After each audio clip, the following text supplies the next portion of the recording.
शांति।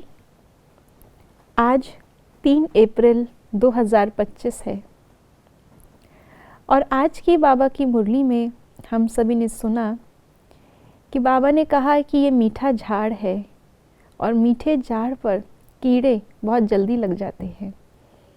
इसलिए जैसे झाड़ पर दवाई छिड़कनी पड़ती है कि कीड़े ना लगें, इस मीठे झाड़ की भी दवाई है मन मना भव। तो हमेशा मन बाबा में लगा रहे, वो स्वरूप है कर्मयोगी। और कर्मयोगी ये कंबाइंड स्वरूप की क्या विशेषता है, आइए जानते हैं आज के बाबा के अव्यक्त इशारों से। सदा हर कर्म करते हुए अपने को कर्मयोगी आत्मा अनुभव करो। कोई भी कर्म करते हुए याद भूल नहीं सकती। कर्म और याद दोनों कंबाइंड हो जाएं। जैसे कोई जुड़ी हुई चीज़ को अलग नहीं कर सकता, ऐसे कर्मयोगी बनो। हम आत्मा इस शरीर में रहते हुए इस शरीर की प्रवृत्ति में है।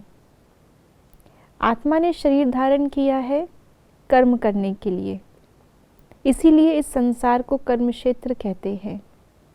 यहाँ पे आत्मा बिना कर्म के नहीं रह सकती। कर्म संन्यास बाबा कहते हैं नहीं हो सकता। भले ही कोई अपनी जीविका के लिए कर्म ना करे, लेकिन फिर भी आत्मा शरीर में रहते हुए कर्म कर रही है। शरीर के हाथ पांव भले ना चल रहे हैं, लेकिन आत्मा कर्म करने वाली तो फिर भी निरंतर कर्म कर रही है।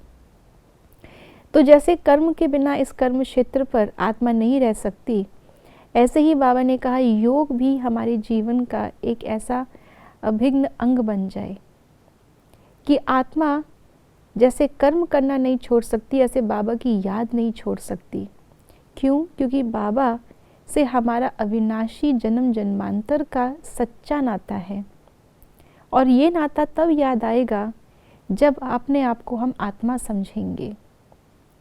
तो आज जो बाबा ने हमें मुरली में मंत्र दिया मन मना भव का, जिसके द्वारा माया का कीड़ा कभी भी लग नहीं सकता, तो वास्तव में अगर हमेशा हम ऐसे निरंतर योग में हैं, तो कभी भी माया हमें अलग नहीं कर सकती, बाबा से जुदा नहीं कर सकती।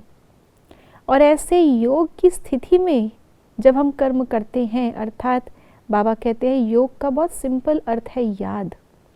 अगर मुझे हर कर्म करते हुए ये याद है कि मैं आत्मा कर्म करवा रही हूँ शरीर से, तो मैं कर्मयोगी हूँ।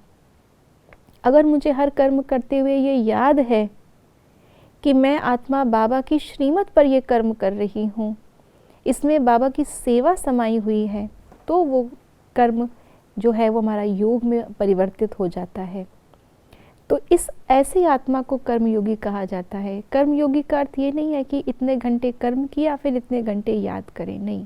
कर्म करते हुए भी मुझे हमेशा याद रहना चाहिए कि मैं कौन हूँ, मैं किसकी हूँ और मुझे क्या करना है। ओम शांति।